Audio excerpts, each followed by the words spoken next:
ভাবি তুমি প্লিজ কিছু করো, প্লিজ। আমার লক্ষ্মী মেজো ভাবি, তুমি না আমায় ভালোবাসো? এসব কি বলছো তুমি রুহি আপু? এ হয় না। আব্বা মা কষ্ট পাবে জানো। রুহি দম ফেলে। কিছু মুহূর্ত ভেবে সে বুঝে যায় এভাবে হবে না, তাকে অন্য পথ বের করতে হবে। জান্নাত এগিয়ে যায়, রুহির মাথায় হাত বুলিয়ে বলে, আমি আব্বাকে ধরবো আজ, হাতে ধরে তাকে বোঝাবো, একটু ধৈর্য ধরো। শ্বাস ফেলল রুহির দু চোখ বুজে, বলল, ঠিক আছে, তবে একটা কাজ করতে পারবে? কি কাজ? ওর সাথে 5 মিনিট কথা বলে আসি। তুমি ভাইয়াকে আধা ঘন্টার জন্য আটকে রাখতে পারবে না? কোথায় কথা বলবে? বাউন্ডারির বাইরে অপরিচিতা বাগানের ওখানে। ও ছটফট করছে, ওকে একটু বুঝ দিয়ে আসি। যাবো আর আসবো। তোমার মেজো ভাইয়া জানতে পারলে কি হবে জানো? সেই জন্যই তো তুমি কিছু করবে। আমি কি করব? ভাইয়াকে কিছুক্ষণের জন্য আটকে রাখো। আমি ঘর থেকে বেরোবো। মানে? মানে কিছু একটা করে আটকে রাখো ভাইয়াকে। তোমার ভাইয়া আবার মেরেই ফেলবে আপু। ভাইয়া কখনোই তোমাকে মেরে ফেলবে না। ভাইয়া কি করে বুঝবে তুমি আমাকে সাহায্য করেছো? ভাবি, আমি মরে যাব, প্লিজ সাহায্য করো। এমন কথা বলো না আপু। তাহলে যা বলছি তাই করো। আটকে রাখো ভুলিয়ে ভালিয়ে আধা ঘন্টা। আমার জন্য এইটুকু যদি না পারো তাহলে করতে হবে না। তবে তোমার স্বামীকে গিয়ে বলে দাও আমি ঘুমের ঔষধ খাবো। রুহি নিজের সিদ্ধান্তে অটল। জান্নাতের বুকটা ভয়ে সিটিয়ে যাচ্ছে। সে কি করে ওই লোকটাকে ভুলিয়ে রাখবে? ওই স্বামীর চৌধুরীকে? ওই লোকটাকে ভুলিয়ে রাখা জান্নাতের সাধ্যই পাঠিয়েছিল রুহিকে ডাকতে। এক্ষুনি ঘর থেকে বেরিয়ে হাঁকডাক শুরু করে দেবে হয়তো। ধীর পায়ে জান্নাত এগিয়ে যায়। ঠিক তাই, স্বামীর বেরোচ্ছিল।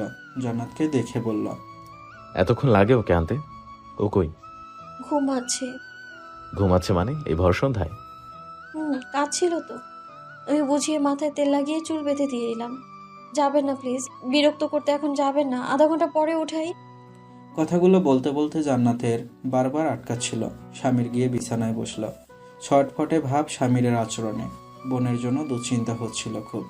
জান্নাত দুবার ফাঁকা ঢোক গিলে একটা কাজ করলো, লাগিয়ে দিল দরজাটা। স্বামীর চোখ তুলে একবার দেখে, ফোনটা হাতে তুলে নিয়ে অফিসের কারোর সাথে কথা বলছিল। জান্নাত গিয়ে চুপচাপ স্বামীরের পাশে বসল। স্বামীর ফোন রেখেও কিঞ্চিত অবাক হয়ে জান্নাতকে আগলে নিয়ে ওকে দেখল। নরম গলায় বলল, তোমার শরীর ঠিক আছে? মনে হচ্ছে অসুস্থ। জি না।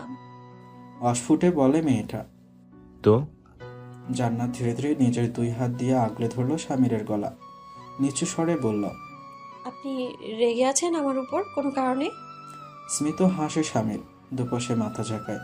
বউকে গালে চুমু খেয়ে বলে, তুমি রেগে থাকার মতো বউ নাও আমার লক্ষ্মীটি। আচমকা পেলব দুই হাত জড়িয়ে ধরল স্বামীরকে জান্নাত।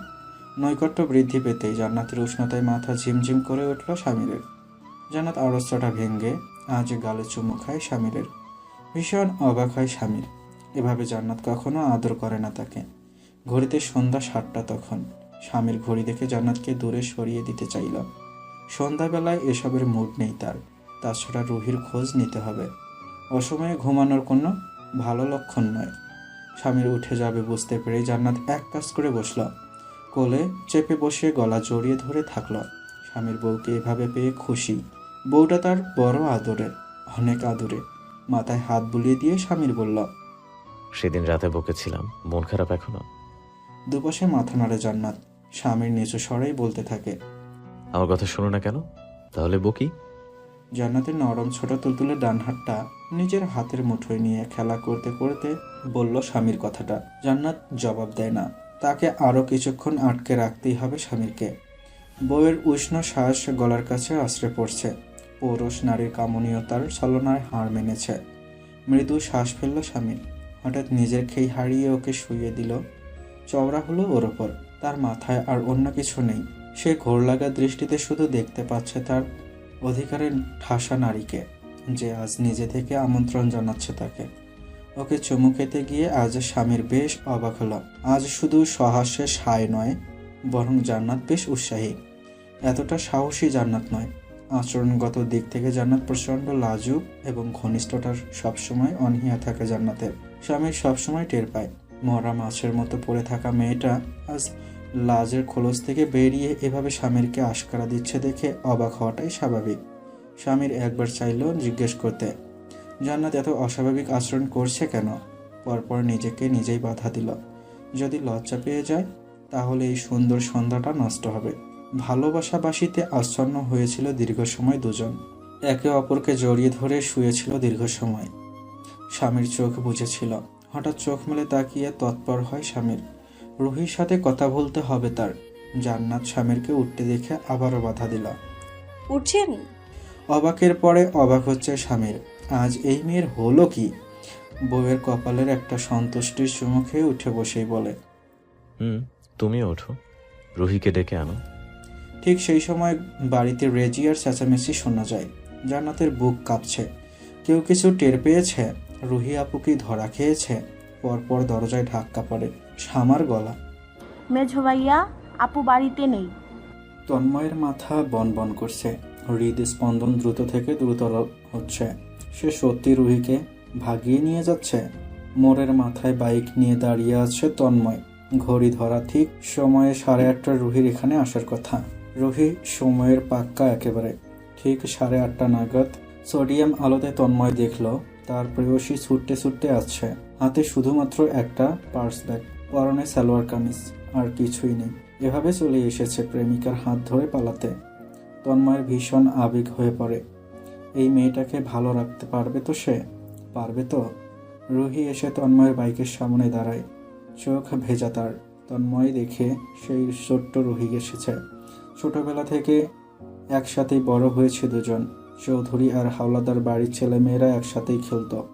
তন্ময় ভাইয়া বলে মাথা খারাপ করে দিত মেয়েটা। বড়রা হাসাহাসি করে বলতো তন্ময় আর রুহির বিয়ে দেব। মজা করে এমনটা বললেও বড়রা চাইতেন এমনটা হোক। এতে দুই বাড়ির বন্ধন পোক্ত হবে। তন্ময় বড়দের করা ওই মজাকেই আঁকড়ে ধরে ধীরে ধীরে অনুভূতিতে জড়ো করে ফেলেছিল।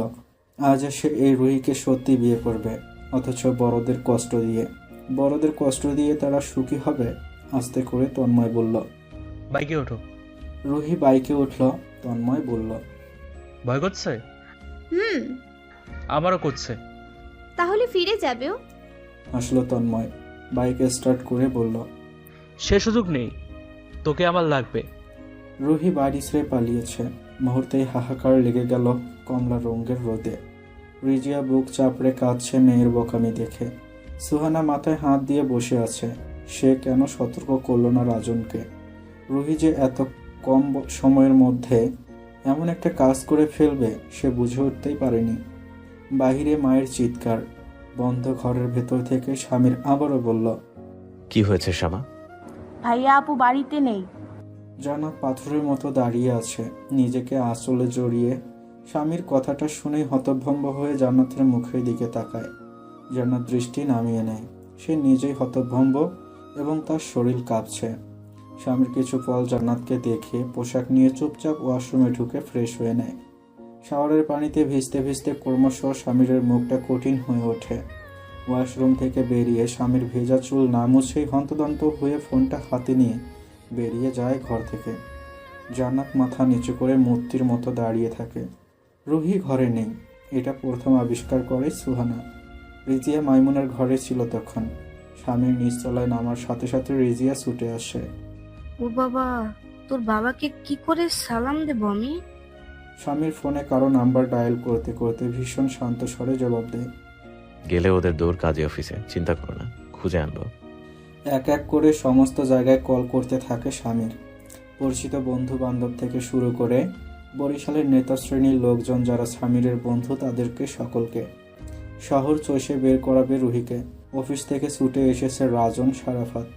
চেঁচামেচি কেউই করছে না। যতক্ষণ সম্ভব বিষয়টাকে চেপে রাখতে হবে। পাড়া পড়শিরা টের পাবে নয়তো। বুকে হাত বেঁধে চিন্তিত ভঙ্গিতে দাঁড়িয়ে আছে স্বামী। রাজন শার্টের হাঁটা গোটাচ্ছে। চল তন্ময়ের বন্ধুদের বাড়িতে সানবিন করি, আমি কয়েকটাকে চিনি। স্বামীর ভাইকে বলে, তুমি দাঁড়াও, আমি আসছি একটু। বলে সে দোতলায় ওঠে। জান্নাত গোসল সেরে ভেজা চুল নিয়ে দাঁড়িয়ে আছে মলিন মুখে। তার সমস্ত শরীর কাঁপছে। একটু আগে সে কি করেছে? রুহি আপুকে ভাবতে সাহায্য করেছে। রুহি আপু ভেগেই গেল তাকে মিথ্যা বলে। তার সময়গুলো কেমন ঘোরের মতোই কাটছে। বাইরে পদধ্বনি শোনা যায়। জান্নাত চোখ তুলে দেখল স্বামীর ঘরে ঢুকছে। ভয়ে জড়সড় হয়ে জান্নাত নিজেকে সামলে নিল। কন্তি উৎকণ্ঠা নিয়ে এগিয়ে এলো সামনে। খবর পেলেন রুহি আপুর? একটা প্রচণ্ড চর সে মুহূর্তে তার গাল ছুঁয়ে যায়। ঘটনার আকস্মিকতায় হতবিহ্বল জান্নাত। চরের ধাক্কা সামলাতে বেগ পেতে হয় তাকে। এমন চর ইহজীবনে তাকে কেউ দেয়নি। মুহূর্তেই মাথাটা দুলে ওঠে, ডান গালটা টনটন করছে। যন্ত্রণায় কাতর জান্নাত গালে হাত চেপে ঘাড় ঘুরিয়ে স্বামীর দিকে তাকায়। শরীর ক্ষোভে ফেটে পড়ছিল। চেঁচিয়ে উঠল সে। ছলনা করতে শিখেছিস আমার সাথে? বাইকে উঠে রুহি নিশ্চুপ কাঁদছে। তন্ময় বিরক্ত ভঙ্গিতে বলে, আরে এখন থেকে শুরু করে দিলি? কান্নাকাটি অনেক করতে হবে দুই পরিবারের জন্য। এখন একটু বিশ্রাম নে, চোখের পানি বাঁচিয়ে রাখ। রুহি হাঁপাতে হাঁপাতে বলে, খুব বড় একটা অন্যায় করেছি তন্ময়। কি করেছিস? রুহি ঘটনা খুলে বলতেই তন্ময় হুট করে বাইক থামায়। ঘুরে অবিশ্বাস্য নজরে রুহিকে দেখে বলে, তাই বলে তুই এমন করবি? অন্য কোনো উপায় যে ছিল না তন্ময়। ওরা কেউ আমার সাথ দিতে চায়নি। ভাইয়ের চোখ কান সবসময় খোলা থাকে। ফ্যাস ফ্যাস করে কাঁদতে কাঁদতে বলল রুহি কথাটা। লম্বা লম্বা শ্বাস ছাড়ে তন্ময়। অসহায়ের মতো ক্রন্দনরত রুহির চেহারা দেখে বলে ওঠে, দোষ আমার সম্পূর্ণটা, তোর নয়। ভাবিকে কখনো সরি বলে নেব, চল। নিচুপ অশ্রু বিসর্জন দিচ্ছে জান্নাত গালে হাত চেপে। স্বামীর দ্রুত শার্ট প্যান্ট পরে নিয়ে আবারও গিয়ে জান্নাতের সামনে দাঁড়ায়। ভেজা চুল, ফর্সা মুখ, গোলাপি ঠোঁট। আজ আদুরে মুখটা স্বামীরকে চূড়ান্ত রাগিয়ে দিচ্ছে।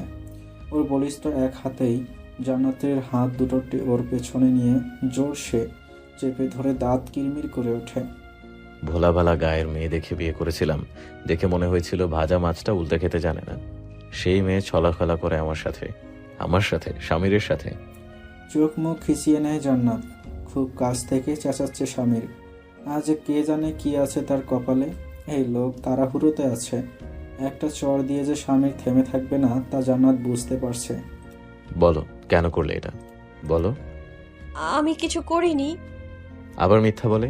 এই বলদ আমি বলদ না তো? এই বেয়াদব, তোমার আদৌ ধারণা আছে তুমি কি করেছো? আছে? জান্নাত ছাড়া পেতেই মরিয়া। একটু ছাড়ুন আমায়। আমি কিছুই করিনি। আমি জানতাম না রুহি আপু চলে যাবে। আমাকে বলেছিল 5 মিনিট কথা বলে ফিরে আসবে। স্বামীর ছাড়ে না, উল্টো বলতে থাকে। কথাই বা কেন বলার সুযোগ করে দেবে তন্ময়ের সাথে আমি বারণ করার পরে? কি দুঃসাহস তোমার এভাবে ছলা করলে আমার সাথে? বাস, তুমি তো সিক্রেট ইন্টেলিজেন্স টিমের মেয়েদের থেকেও ধূর্ত। কি দুর্দান্ত প্ল্যান। শোনো জান্নাতুল, রুহিকে তো পরে দেখে নেবই আমরা, তবে তুমি আজ যেটা করলে এর জন্য শাস্তি কিন্তু পাও না তোমার। হ্যাঁ, রুহি তো আবেগে অন্ধ হয়ে বোকামি করেছে। তবে যদি তোমার স্টুপিডিটির জন্য আমার বোনের কোনো ক্ষতি হয় তবে কি হবে রুহি আপুর? কান্না ভেজা কণ্ঠে প্রশ্ন করে জান্নাত। যে কোনো কিছু। ধরো ওই কুত্তা আমার বোনকে বিয়ে না করে শুধুমাত্র বদনাম করতে চাইলো, কিংবা ধরো ও আর ওর বন্ধুরা মিলে আমার বোনকে, টিভিতে দেখো না ক্রাইম ফাইল, এসো দেখো তো। না। কেঁদে ওঠে জান্নাত। তার গা হিম হয়ে আসছে। ওসব কখনো হবে না তার রুহি আপুর সাথে, কখনোই না। স্বামীর ওর কবজিতে আরেকটা চাপ দিল, চেঁচালো, স্বামীর পেছনে ষড়যন্ত্র করো? তোমার এই বালপাক নামের জন্য আমার বোনের কিছু হলো একেবারে কি? তা তো দেখতেই পাবে। এক প্রকার ধাক্কা মেরে জান্নাতকে ছাড়লো স্বামীর। এরপর বিছানা থেকে ফোনটা তুলে নিতে নিতে আপন মনে গজগজ করছে। মেয়ে 5 ওয়াক্ত নামাজ পড়ে, মেয়ে সাদা সিধা সরল, অথচ এই মেয়ে এখন স্বামীকে এক হাতে কিনা আরেক হাতে বেঁচে দিতে পারে। ভালোবেসে স্বামীর কাছে আসতে ওনার যত ঘাট দাঁড়ামি, অথচ আজ আই জাস্ট কান্ট বিলিভ তোমাদের মতো মেয়েকে কি করে সাইজ করতে হয় জানা আছে স্বামীর। বুঝতে পারলে? ঘরে আসে সুহানা স্বামীরকে তাড়া দিতে। এসে দেখে স্বামীর জান্নাতের ওপর গজগজ করছে। সুহানা আশ্চর্য হয়ে যায়। ভাইয়া, তোমার ভাইয়া নিচে ডাকছি তোমায়। এই সময়ে জান্নাতকে বকাবকি করছো কেন আবার? এটা এখন ওকে ধমকাধমকি করার সময়? কি করেছি ও? স্বামীর জবাব না দিয়ে হন্তদন্ত হয়ে নিচে নামে। তাকে বেরিয়ে রুহিকে খুঁজে বের করতে হবে কোনো দুর্ঘটনা ঘটার আগেই। জান্নাত চুপচাপ দাঁড়িয়ে আছে। সুহানা এগিয়ে যায়। কি করেছো? বকছিল কেন? জান্নাত চুপচাপ মাথা নাড়ে, অস্ফুটে বলে, কিছু না। তন্ময়ের কাছের সব বন্ধু, রুহির সব কাছের বন্ধুদের বাড়িতে তল্লাশি চালানো হয়। চৌধুরী এবং হাওলাদার বাড়ির পুরুষেরা উভয়ই তন্ন তন্ন করে খুঁজল। কোথাও রুহি তন্ময়ের টিকিটিও নেই। তারা তখনও থানায় যায়নি। রুহি তন্ময় তখন মেধার এক ঘনিষ্ঠ বান্ধবীর বাড়িতে। মেধা জানতো এই জায়গাটা নিরাপদ, বুদ্ধি করে সেই পাঠিয়েছে ওদের। ভাইয়ের হঠাৎকারী সিদ্ধান্তে যদিও নারাজ সে, কিন্তু কি আর করা। এখন ফিরিয়ে আনলে দুটোকে যে দুই ফ্যামিলি জবাই করবে তা তো নিশ্চিত। রুহি বসে আছে, মাথায় টেনে দেয়া সালোয়ার কামিজের ওড়না। তার শরীর মৃদু কাঁপছে। সে সত্যি এটা করতে যাচ্ছে, বিয়ে করতে যাচ্ছে তন্ময়কে। আর বাড়ির সবাই, ওরা কষ্ট পাবে যে। ভাবতে ভাবতে চোখ ঝাপসা হয়ে যায় রুহির। সে কিছু ভাবতে পারছিল না। ঘাড় ঘুরিয়ে তন্ময়কে দেখে। তন্ময়ের মুখ এখন হাসি হাসি, কাজের সাথে কথা বলছিল। শেষটায় মনের সব দোটানা, সব ভয়, সব অপরাধবোধ চেপে রেখে নিচু স্বরে কবুল বলে দেয় রুহি। থানায় জটলা দুপক্ষের মাঝে। এখানে রীতিমতো তর্কযুদ্ধ লেগেছে তন্ময়ের পরিবার আর রুহির পরিবারের মাঝে। দুপক্ষই একে অপরকে ছেলেমেয়েকে আসামি বানিয়ে অপহরণ এবং মানহানির মামলা দিতে চাইছিল। ওসি হিমশিম খাচ্ছিল দুপক্ষকে সামলাতে। অভিযোগ কিভাবে নেবে সেটাই বুঝতে পারছিল না। ছেলে মেয়ে দুজনই প্রাপ্তবয়স্ক। ঠিক রাত 12টা নাগাদ শারাফ চৌধুরীর ফোনে কল আসে একটা আননোন নম্বর থেকে। শারাফত চৌধুরী কলটা রিসিভ করতেই ওপাশে কান্নায় ভেঙে পড়ে রুহি। মেয়েকে ওভাবে কাঁদতে শুনে বুকে ব্যথা হয় শারাফতের। থানার মধ্যেই চেঁচিয়ে ওঠে, কি চামু, কোথায় তুই? এগিয়ে আসে স্বামীর। বাবার হাত থেকে ফোনটা ছিনিয়ে নিয়ে চেঁচায়, কোথায় তুই? ভাইয়া, কাঁদছিস তুই রুহি? ওই তন্ময় তোকে কি করেছে বল, আটকে রেখেছে তোকে? দুমড়ে মুচড়ে যাচ্ছে রুহির বুকটা। বহু কষ্টে ভাইকে বলে, আমরা বিয়ে করে নিয়েছি ভাইয়া। হতভম্ব হয়ে যায় স্বামীর। রাজন আর শারাফত চৌধুরী দাঁড়িয়ে থাকে কিছুক্ষণ। মোশাররফ হাওলাদার আর তার দুই ছেলের মুখটাও থমথমে। থানার ওসির মুখটাও থমথমে। তখনই শারাফত চেঁচিয়ে ওঠে, বিয়ে করে নিলি? কাঁপছে শারাফতের গলা। রুহি কাঁদতে কাঁদতেই বলে, হ্যাঁ বাবা। শারাফত কিছুক্ষণ চুপ করে রইল। স্বামীর কাঁপছে প্রচণ্ড রাগে। চেঁচিয়ে রুহিকে কিছু বলতে যাবে, ঠিক তখনই শারাফত স্বামীরকে থামিয়ে শীতল কণ্ঠে মেয়েকে বলে, আজ তোকে আমি ত্যায্য ঘোষণা করলাম। তোর মুখ যেন আমি আর কখনো না দেখি। একই অবস্থা হাওলাদারদেরও। মোশাররফ হাওলাদার ছেলেকে চিল্লিয়ে বলে, তুই ত্যায্য, আমার বাড়ি আর ব্যবসা থেকে দূরে থাকবে অপদার্থ। যতটা হইচই নিয়ে দুপক্ষ থানায় ঢুকেছিল, ততটাই নির্লিপ্ত এবং মনমরা হয়ে বেরিয়ে যায় দুই পক্ষ। বাড়িতে উৎকণ্ঠা নিয়ে বসেছিল রিজিয়া এবং বাকিরা। শারাফত এসে ধীর স্থির সবাইকে জানিয়ে দেয়, রুহির সাথে আর এ বাড়ির কারো যোগাযোগ থাকবে না। স্বামীরা দুই ভাই ক্লান্ত পরিশ্রান্ত শরীরটা সোফায় এলিয়ে দেয়, বসে রয়। দীর্ঘ সময় রিজিয়া বিলাপ করে কাঁদে। দীর্ঘ সময় কেউ কোনো কথা বলে না সে রাতে। কেউ মুখে এক ফোঁটা পানি অবধি দেয় না। জান্নাতের বিধ্বস্ত মনমরা মনটা ঘুরে ফিরে বাড়ির সবাইকেই দেখে। নিজের অজান্তেই সে রুহি আপুকে পালাতে দিয়েছে। সে এটুকুই জেনে পাথরের মতো দাঁড়িয়ে রইল। স্বামীর আর বসল না। মুখটা আবার মলিন থেকে কঠিন আকার ধারণ করেছে তার। সবাইকে ফেলে গট গট করে উঠল দোতলায়। ওকে ওভাবে ধেয়ে আসতে দেখে বুক কাঁপছে জান্নাতের। ঘাবড়ে গিয়ে কোয়া থেকে ছুটে যায় রুমের ভেতর। এই লোকটা তাকে আজ খুব শাস্তি দেবে। যদি গায়ে হাত তোলে দুমদাম, যা করে ঘরের মধ্যে না হয় করবে। হুড়মুড় করে দরজা ঠেলে ভেতরে ঢোকে স্বামীর। জান্নাত ঘরে এক কোণে চুপসানো বেলুনের মতো চুপসে দাঁড়িয়ে আছে। চোখাচোখি হতেই স্বামীর সন্ধ্যার থেকে 4 গুণ বেশি ক্রোধান্বিত হয়ে তেড়ে যায় জান্নাতের দিকে। জান্নাত শুধু বলতে পারল, শুনুন আমার কথাটা। রুহি আপু বলেছিল এতটুকু না করলে সে আত্মহত্যা করবে। ওর কোমর চেপে ধরল স্বামীর। এই সরল মুখের মেয়েটাকে ওর ওই দুঃসাহসের জন্য স্বামীর আগের স্বামীর হলে তুলে আছাড় মারত। আজ কেন জানি পারল না। হয়তো জান্নাতের টলটলে টানা টানা চোখে দেখে গলায় মেঘের গর্জন ঢেলে শুধু বলে, কি করেছো এটা? কি করেছো বলো, কি করেছো? ছাড়ুন। ওদিকে আমার বোনটার জীবন নষ্ট হয়ে গেছে আর তোমাকে ছাড়বো? স্বামীর থেকে বেশি বোঝো তুমি, আমার থেকে বেশি বোঝো, তাই না? দুপাশে ঘন ঘন মাথা নাড়ায় জান্নাত। তুতলে বলে, না, বুঝি না। বেশি বুঝি না আপনার থেকে। ওর কান্না দেখে দমল স্বামীর। তবে তবে পরক্ষণেই আবার ফোঁস করে উঠল। সব গুছিয়ে নিবি, কালই তোকে তোর বাপের বাড়ি দিয়ে আসবো। কেঁপে উঠল জান্নাত। মানে বাপের বাড়ি যাবি তুই, তোর মামা মামিকে কল করে বলবো যদি তার আদব শিখিয়ে পাঠাতে পারে তাদের মেয়েকে, তবে যেন পাঠায়, নচেত নয়। নচেত নয় মানে? হু হু করে কেঁদে ওঠে জান্নাত। স্বামীরকে আগলাতে চায়। আপনি কষ্ট পেয়েছেন জানি, আমি ক্ষমা চাইছি, তবে এই কথা বলবেন না প্লিজ। আমি যাব না কোথাও, আমি আর কখনো মিথ্যাচার করব না। ওকে এক ঝটকায় সরিয়ে দেয় স্বামীর। ওই কুলাঙ্গারের সাথে তো আমার বোনের সংসার আমরা মানবই না। বাবা ত্যায্য করেছে রাগের মাথায়। আমি তো জীবিতাবস্থায় বোনকে কুকুরের কামড় খেতে ছেড়ে রাখতে পারি না। বোনকে ফিরিয়ে আনবো, আর যতদিন না আনি তুই বাপের বাড়ি থাকবি। এটা হচ্ছে তোর বেশি বোঝার শাস্তি, স্বামীর এক কাঠি ওপরে গিয়ে বোঝার শাস্তি। সেই রাতে ঘুমায়নি জান্নাত। বুকে অজস্র যন্ত্রণা নিয়ে ছটফট করেছে সারা রাত। এতবার এতভাবে মাপ চেয়েছে স্বামীরের কাছে। স্বামীর সিটকে সরিয়ে দিয়েছে রাগে। একটু শুতেও পারেনি লোকটাকে, একটু ফিরেও তাকায়নি ওর দিকে। জান্নাত নিশ্চুপ কেঁদেছে, শুধুই কেঁদেছে। লোকটার বুকের মাঝে শুয়ে তার মান ভাঙানোর জন্য ছটফট করেছে, কিন্তু সে সুযোগ তাকে দেয়নি স্বামীর। রাতে বাড়ির কারো খাওয়া হয়নি। সকালে সবাই জড়বস্তুর মতো হাঁটাচলা করছিল। শোক সামলিয়ে উঠতে পারেনি কেউই। জান্নাত এমতো অবস্থায় বাপের বাড়ি যাবে শুনে সারাপাত বিরক্ত হয়। বেজার মুখে জান্নাতকে বলে, এই সময়ে বাপের বাড়ি যাবে? এটা কেমন বিবেচনা? তোমার শাশুড়িকে সামলাও। জান্নাত বলেনি বাপের বাড়ি যাওয়ার কথা, সে তো যেতেই চায় না। এসব বলেছে স্বামীর।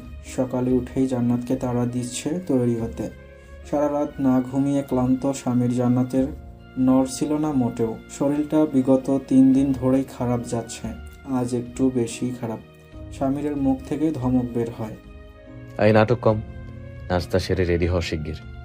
জান্নাতের মাথা ঘুরতেই থাকে। এই মানুষটাকে বোঝাতে জান্নাত পারবে না। শুধু কষ্ট বাড়ছে জান্নাতের। কারো জায়া হলে বুঝি এমন হয়? মানুষটার শত তুচ্ছ তাচ্ছিল্য উপেক্ষা করে তার জন্যই হে দিয়ে মরতে হয়। বিয়ের পর থেকে দুর্ব্যবহার কম পায়নি স্বামীরের থেকে। যতখানি ভালোবাসা দিয়েছে, দুর্ব্যবহারও দিয়েছে ততখানি। জান্নাত ছিল চাবি দেয়া পুতুল স্বামীরের। অভিমানের পাহাড় জমেছে নানা কারণে লোকটার প্রতি। রাগ জমেছে, এখনো তো আছে। তবুও এত মায়া কেন জান্নাতের? এই তো কদিন আগেও রূপাতলি যাওয়ার জন্য তপরাচ্ছে কত। এখন তবে কেন এত যন্ত্রণা হচ্ছে? খাবার টেবিলে রিজিয়া নিস্তেজ হয়ে বসে আছে। সারাপা চোখে বোঝায়, খেয়ে নাও। ওর মতো স্বার্থপর মেয়ের জন্য না খেয়ে থাকার দরকার নেই। মাইমুনা কাল থেকে আবল তাবল বলছে। নাস্তার টেবিলে বলল, আমার নাতি বাইজ্ঞা যাওনের মতো মাইয়া না সারাফাত, ওরা চিনি পরাক খাওয়াইয়া ওরে বাগাইয়া নিছে, তুই মতি হুজুরের ডাক। স্বামীর বিরক্ত হচ্ছিল এসব কথায়। কপাল কুঁচকে কিচেনের দিকে তাকায়। জান্নাত চা করছিল স্বামীরের জন্য। স্বামীর হাঁক ছাড়ল, চা খাবো না আমি, তুমি রেডি হও তাড়াতাড়ি। জান্নাত যাবেই না। চোখ ভিজে আসছে তার। স্বামীরের দিকে অসহায়ের মতো তাকিয়ে আছে। স্বামীর ওর ছলছল চোখ দেখে, পরপর চোখ সরিয়ে গম্ভীর হয়ে বসে থাকে। জান্নাতকে স্বামীর কখনোই রূপাতলি দিয়ে আসবে না। ও তো বোকা আর আহমক স্বামীর নয়। অল্প বয়সী সুন্দরী বউকে দূরে পাঠিয়ে শাস্তি দেয়া, এটা একটা হাস্যকর ব্যাপার। এই বয়সী মেয়েদের মাথায় শয়তান ঢুকতে সময় লাগে না। দেখা গেল ওখানে গিয়ে কারোর সাথে সম্পর্কে জড়িয়ে পড়ল, তখন হাত কামড়াতে হবে। স্বামীর তো শুধু রাত থেকে ভয় পাইয়েছে। এক রাত কাঁদিয়েছে মেয়েটাকে, যাতে উচিত শিক্ষা হয়, যাতে স্বামীরের প্রতি পুরনো ভয়টা চলে আসে। মাঝখানে অতি আদর দিয়ে সাহস বাড়িয়ে দিয়েছিল, যার ফলে আজ এই অবস্থা। কথায় কথায় ছলনা করে, স্বামীরের থেকে গোপন করে এটা সেটা। রিজিয়া বণিক আবারও কেঁদে ওঠে সকালে। সুহানা ওকে সামলায়। জান্নাত শাশুড়ির বিলাপ শুনে কিচেন থেকে বেরোতে নিলে পঞ্চমবারের মতো দুলে ওঠে সব কিছু তার চোখের সামনে। এবং আবারও ব্ল্যাকআউট। গা থেকে ঘাম ছেড়ে দিয়েছে জান্নাতের। পিটপিট করে তাকিয়ে আছে স্বামীর দিকে। চিন্তিত উদ্বিগ্ন স্বামীর ওর দিকে ঝুঁকে বসে আছে। জান্নাত দেখছে স্বামীর একটা নয়, দুটো, এই তো আরও দুটো বাড়ল। এই এতগুলো স্বামীর, এতগুলো হাড়ে পশ্চাৎ স্বামীরকে কিভাবে সামলাবে জান্নাতুল?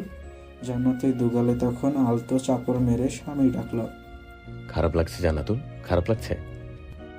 আমি রূপাতলে যাব না। বলতে বলতেই হরহর করে বমি করে দিল জান্নাত। বমি হওয়াতে কিছুটা ভালো লাগছে এখন, তবে শরীরটা দুর্বল। এভাবে হঠাৎ করে তাল কেটে গিয়েছে কেন বুঝতে পারছে না জান্নাত। স্বামীরকে চিন্তিত লাগছে। গম্ভীর মুখে জান্নাতকে খুঁটিয়ে খুঁটিয়ে কিছুক্ষণ দেখে। পরপর কিছু একটা মনে পড়তেই গিয়ে আলমারি খুলে ড্রয়ারে স্যানিটারি ন্যাপকিনের ইনটেক প্যাকেটটা দেখে জান্নাতের দিকে তাকায়। জান্নাত মলিন মুখে স্বামীরকেই দেখছিল। এই মধ্যে পিরিয়ড হয়নি। তাড়াহুড়ো করে প্রশ্ন করল স্বামীর। কিছু মনে করতে পারছিল না জান্নাত। এই হিসাবগুলো সে কখনোই ঠিক রাখতে পারেনি। স্বামীর ওর থেকে আর উত্তরের আশা না করে হন্তদন্ত হয়ে পাড়ার ফার্মেসি থেকে একটা কিট নিয়ে এসে জান্নাতকে দেয়। এখানে যেভাবে যেভাবে বলা আছে সেটা করে আমার কাছে দাও। হঠাৎ করেই হৃদস্পন্দন বেড়ে যায় জান্নাতের। উত্তেজিত কাপা হাতটা স্বামীর থেকে কিটটা নিয়ে ওয়াশরুমে ঢোকে। স্বামীর ঘরময় পায়চারি করছিল। জান্নাতকে বেরোতে দেখেই গিয়ে শো মেরে জান্নাতের হাত থেকে কিটটা নেয়। মাথা নিচু করে দাঁড়িয়ে আছে জান্নাত। শরীরে তার অদ্ভুত অনুভূতিতে মুহুর্মুহু কাঁপতে শুরু করেছে হঠাৎ। দুটো স্পষ্ট লাল দাগ। স্বামীর এক দৃষ্টিতে কিছু পল তাকিয়ে থাকে সেদিকে। পুনরায় মাথা তুলে দেখতে থাকে জান্নাতকে। জান্নাত চোখে চোখ মেলাতে পারছে না। স্বামীর স্বাভাবিক গলায় বলল, শাড়িটা পাল্টে নাও, ডাক্তারের কাছে যাব আমরা। গাইনোলজিস্ট ডক্টর তানিয়া রহমান স্বামীরের পরিচিত। হাসি হাসি মুখ করে একবার জান্নাতকে দেখছে, একবার স্বামীরকে। তার হাতে জান্নাতের রিপোর্ট। জান্নাত স্বামীর পাশে মাথা নিচু করে বসে আছে। তখন থেকে আতঙ্ক, উত্তেজনা, ভয়, আনন্দ, হতাশা সবকিছুর সমন্বয়ে তৈরি একটা ঘোরের মধ্যে আছে সে। বের হতে পারছে না কোনোভাবেই। তানিয়া রহমান মজার ছলে স্বামীরকে বলে উঠল, তোমাকে দেখে মনে হচ্ছে তুমি কোনো কারণে আপসেট। মুখটা এমন কেন? সামান্য হাসে স্বামীর। No, no, no, not actually. This is my first baby, Apu. And I can't describe my feelings in words. তবে ঘামছো কেন? ও ছোট, 17 বছর 7 মাস কি মা হবার জন্য ঠিক আছে? হেসে ফেললেন ডক্টর তানিয়া, ব্যঙ্গ করে স্বামীরকে বলে। ছোট তবে বিয়ে করলে কেন? স্বামীর কপাল কুঁচকে নেয়, পুনরায় বলে, আপনি বলুন আপু, বয়সটা কি ঠিক আছে? সত্যি বলতে গেলে ঠিক নেই, তবে ঘাবড়ানোর কিছু হয়নি। অনেকেই হয় এই বয়সে মা, এত ঘাবড়ে যেও না। তোমারও যদি এই অবস্থা হয়, ওই বেচারি তো আরো ভয় পেয়ে যাবে। স্বামী তাকায় জান্নাতের দিকে। তখনও চুপচাপ মাথা নিচু করে বসে আছে। ওর দিকে দৃষ্টি স্থির রেখে স্বামী ডক্টরকে বলল, যা যা দরকার সব লিখে দিন, মেডিসিন থেকে শুরু করে দিক নির্দেশনা। আমাদের উপকার হবে। আমি এসব জানি না এবং ওর স্বভাবে চাপা। ডক্টর তানিয়া তাই করলেন। কিছু মেডিসিন লিখে দিয়ে একটা ম্যাগাজিন স্বামীর দিকে এগিয়ে দিয়ে বলল, এটা দুজনেই পড়বে, সবটা বোঝা যাবে। আর হ্যাঁ, স্বামীর সাবধান। আশা করছি বুঝতে পারছো। গাড়িতে চুপচাপ উঠে বসে জানালার বাইরে দৃষ্টি দিয়ে রেখেছে জান্নাত। তারা তানিয়া রহমানের চেম্বার থেকে বেরিয়ে যাচ্ছে। হঠাৎ হাতের ওপর উষ্ণ শক্ত হাতটা স্বামীর রেখে দিলে জান্নাত তাকায় স্বামীর দিকে। শরীর খারাপ লাগছে জান্নাতুল? দুপাশে মাথা নাড়ে জান্নাত, অস্ফুটে স্বরে বলল, এখন ঠিক আছি। সকাল থেকেই খাওনি কিছু? কিছু খাবে? গাড়ি থামাবো? খাবার কথা শুনেই আবারও গা গুলাচ্ছে জান্নাতের। হঠাৎ নিজের অজান্তেই মুখ থেকে বেরোয়, কাঁচা আম খাবো। হোয়াট? কাঁচা আম? খালি পেটে টক? পরপর সামান্য হাসলো স্বামী। এখন তো এসব খেতেই ইচ্ছে করবে। ঠান্ডা গলায় জান্নাতকে বলল, এটা তো কাঁচা আমের সিজন না, তবুও আমি চেষ্টা করব খুঁজে বের করার। সময় দাও। স্বামীর জান্নাতকে নিয়ে ডক্টরের কাছে গিয়েছে, এটা সবাই জানে। তবে জান্নাতের কি হয়েছে জানে না কেউ। কারো মন ভালো নেই, অতটা খুশিও কেউ জানতেও চায়নি। বাড়িতে সারাফাত ছিলেন। ড্রয়িং রুমে বসে টিভির দিকে তাকিয়েছিল, তবে টিভি দেখছিল না। রিজিয়া কাঁদতে কাঁদতে শরীর খারাপ করে ফেলেছে। সেও চুপচাপ স্বামীর পাশে বসেছিল। জান্নাত আর স্বামীর ঘরে ঢুকতে রিজিয়া একটা দীর্ঘশ্বাস ফেলে বলল, কি হয়েছে বৌমা? শরীর খারাপ? কণ্ঠে কোনো প্রাণ নেই, নেই উৎকণ্ঠা, একেবারে নির্জীব। স্বামীর মায়ের দিকে তাকিয়ে সামান্য হাসল, তবে মুখে বলল না কিছুই। ওর ওই হাসি দেখে সবাই বুঝে গিয়েছে সব। সারাফাত চৌধুরী মেজ বৌমার দিকে তাকিয়ে বলল, আলহামদুলিল্লাহ। জান্নাতের ভারী লজ্জা লাগছে। কারো দিকে তাকাতে অবধি পারছে না সে। রিজিয়া উঠে দাঁড়ায়, দুলছে তার শরীর, বলল, ঘরে গিয়ে বিশ্রাম নাও। আর সামির, তুই থাক, তোর সাথে কথা আছে। সোহানা উত্তেজিত ভীষণ, খুশি চাপিয়ে রেখে জান্নাতকে বলে,